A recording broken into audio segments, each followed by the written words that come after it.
Maswerteng hapon po mga ka-STL. Narito na po ang resulta ng STL Rizal para sa araw na to, second draw. November 22, 2025, araw ng Sabado. Naway ang mga natayaan niyo po mga numero kanina ay manalo nawa ngayong hapong ito, 4 PM. Kaya't kunin niyo na po ang inyong mga ticket. Narito na po ang resulta. Ang mga numerong nanalo sa STL Rizal ngayong hapong ito, November 22, 2025, 4 PM second draw. Result 28 at 11 in exact order. Again, 28 at 11.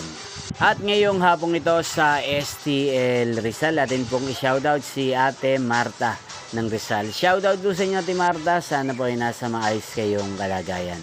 At sa lahat po ng mga taga Rizal, shoutout po sa inyo. Niyo pong napanood ang resulta ng STL Rizal sa channel na to, Roderick Hernandez TV. Maraming salamat po sa patuloy niyo pong pagsuporta sa aking channel. Magkita-kita pong muli tayo mamayang 8:45 PM. Thank you for watching.